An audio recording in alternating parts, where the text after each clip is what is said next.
Hello friends, welcome back to another Cookie Run video. This is my first guide on Cookie Run Kingdoms. So Cookie Run Kingdoms has been out for 5 days now, and it is a new game by the same developers that made Cookie Run Oven Break, except this one is more of a idle kind of game. Think about Clash of Clans or that style of idling game. So today we're talking about progression and how you can make progress in this game, or at least how I think the best way to progress in this game is. So this is all my opinion. If you want to lay back and just like let it sit, again, it's an idling game, so most of the time you're gonna be waiting for stuff to happen, like upgrades. But let me kind of break down how that kind of works. So after you get through the tutorial, you are at your kingdom. So this is your Cookie Run kingdom, and you are basically a city building simulation where you can build various buildings and collect resources. So a lot of the time you're waiting for resources to generate in your buildings, as well as just combining those resources to make better resources, to convert them eventually into upgrading your cookies or your characters that you own in order to progress in the other aspects of the game. So let's talk about the first aspect. The main aspect is under the play mode, the world exploration or the story of the game is the main part of Cookie Run Kingdoms. So throughout the game, you will be learning a bit more about the story behind Cookie Run Kingdoms, and it's kind of tied into Cookie Run Oven Break, where it kind of details the story of what happens after the supposed cookies have escaped the oven. So there you go. You will need to upgrade your characters, which are cookies. So you control cookies in this game from the same, almost the same lineup as Cookie Run Oven Break. You'll recognize a few. There's a few that are new. You'll kind of figure it out from the prologue and the tutorial. So as you continue on to the campaign, I like to call it, or the world exploration, the enemies will get harder, and that's where you'll have to wait to progress as you collect more and more resources in order to upgrade your cookies. So your cookies is your lineup of characters that you use to send them to battle. So there are the world exploration mode where you battle against enemy monsters, and you'll need to upgrade your cookies in order to defeat better ones, obviously. As well as there is a PvP mode under the play section, which is called Kingdom Arena, where you play against other people, and that's just pretty standard. You just send your characters, or cookies in this case, against other cookies, and you try to get the best you want to win in order to get the most amount of points that you kind of stack, and it gives you better rewards. So talking about the kingdom, so back to the kingdom now, you have these buildings that generate resources for you. So when you start, you're obviously going to have a smaller kingdom. Eventually you'll have to pay resources that you generate in order to expand the size of your kingdom, but you'll get that along the way. Most of these buildings generate a certain type of resource. They might generate more when you upgrade them, or they might create a new type of resource when you upgrade them. And so all of these have their own unique thing that you'll find out about once you are actually playing the game. But there are a few special buildings that are unlocked when you upgrade your main castle. So when you upgrade your main castle in your kingdom, you unlock various upgrades to the rest of your whole kingdom. So one of these is called the Tree of Wishes, which is a way for you to get coins. So as you can see, you trade in resources generated by your buildings in order to get these coins. So this is the best way to get coins as you continue on throughout the game. You can see that the spread is very huge. So something that doesn't cost a lot of materials, and they're easy to get materials, doesn't give you a lot of coins. Something that is takes a lot of harder to create materials, or materials that take a long time to make, will cost a lot more coins. So there's that.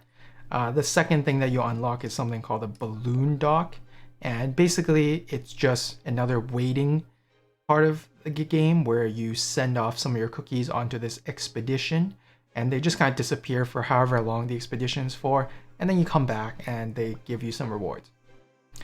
Train station is kind of the same thing, except you don't need to send cookies out. You just need to send some resources to fulfill the requirement.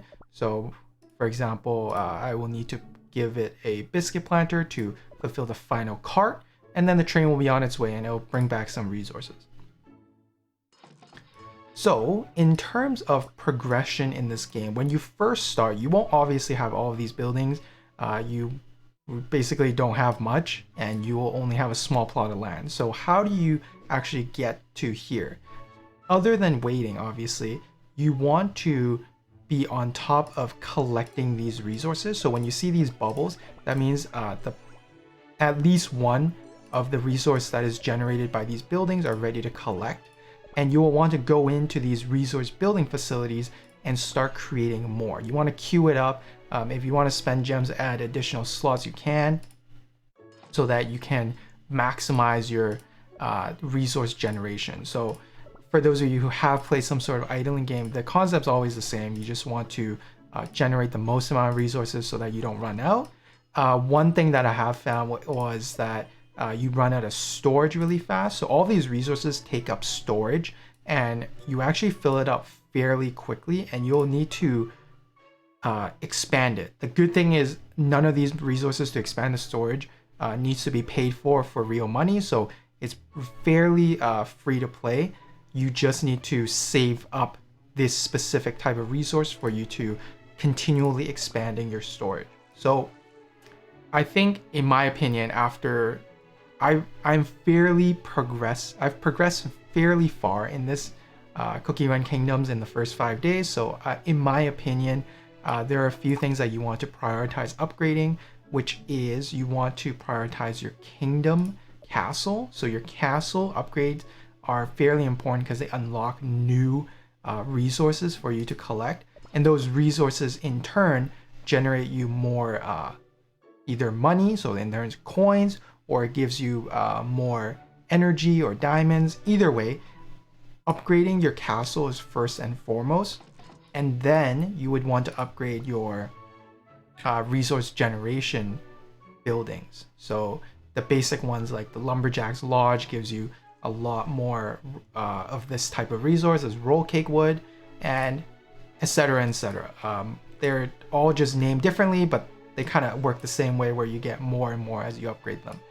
Another thing that I'm still quite not sure if you should spend your resources on are these things called landmarks. So in the decor section of buildings, you can create these type of buildings called landmarks, and they usually cost a lot of either gems or even gold. So not all of them cost gems, some of them cost gold, and they give bonus stats or bonuses to your kingdom. So I don't know, I'm not quite sure if they're worth it in the short term. So for example, this one called Gumball Arcade Machine is pretty good. It generates 1 soul stone, which is a resource to upgrade your cookies every 24 hours at level 1, and it costs around 3,000 gems. So I'm not certain that it was worth that. Like, maybe it would have been better to go into the gacha and just draw 10 of the featured cookies instead of buying that. I'm not completely sold that it was good. Like, over time, obviously, 1 soul stone per every however long, especially once you upgrade it, it'll probably be more worth. But unless you have an abundance of gems and resources to spend, I would say ignore the landmarks that are really costly. They do give you bonuses, obviously. For example, this one, level 2 statue gives you 6% attack, but again, is it worth the amount that you're paying out?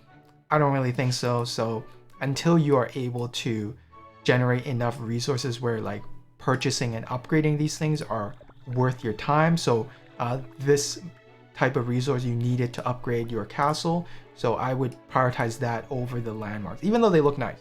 I would say they're cool. I wish I could hide them, to be honest, because they're all from different themes, but they give stat bonuses. So what can you do? As for the story or campaign or the world exploration, there's only one way. It just goes forward. So you just continuously clear stuff until you can no longer do it. So, for example, I couldn't beat this level with the lineup that I currently have, then I'm kind of just stuck here until I AFK more and get more resources. The next thing that you want to progress in is these bounties that are available every day. They refresh every day. You get 3 tries without spending any diamonds. And they give you this sort of return resource, which is powder. And powders are a way to upgrade your cookie's skills. So your character's skills are upgraded by powder. Not here. In the skill, you upgrade it by powder and gold, and yeah, that's basically it. That's how you get some free resource every day. So this encourages kind of logging on daily and completing certain tasks. And then finally, we have the arena section of the game, which is mostly dominated by people that have a lot of resources already. So if you look, I just recently made it to Crystal 3 out of let's see. So it's broken down into bronze, silver, gold, crystal, diamond, and then master. So based on what you get better daily rewards, but it's fairly tough to contend against people that have a lot more resource. So I would say just try to get the most amount that you can, and then that's it. Don't worry too much about it. You do get extra resources by battling in the PvP Kingdom Arena. This metal resource that gives you the ability to purchase one of these things. So that's fairly good. But yeah, that's basically it for progression. Again, if you have gems, I would say spend it on the featured cookie, draw 10. That's where I would spend all of mine. I would ignore all of the other things that are offered for gems unless you are purchasing them for real money. Yeah, I'll probably make a separate video on other parts of the game. This is just a quick overview about progressing in this game, and not to worry if you aren't progressing, because this game is about saving up resources and generating more over time. So if you aren't generating some right now, that's fine, because you'll eventually get enough to overcome whatever bottleneck you're stuck on. And that's basically it for the progression guide. So I hope you guys enjoyed this. Please like and subscribe if this type of content interests you or helped you, and follow me on Twitch if you want to see me live stream Pokemon Kingdom. I haven't had a chance to stream this, and I actually progressed quite a bit, but yeah, the next video will probably be from one of my earlier playthroughs where I didn't have a lot of this, and maybe another guide coming out about gem usage, as well as maybe talking about the various cookies that I think that I've seen are better than the others. So if you have a choice to pick one of these, you'll want to watch out for that. So yeah, stay tuned. Hope you guys have I almost wanted to say happy running, but there's only a mini running game in this game. So yeah, see you in the next video. Bye.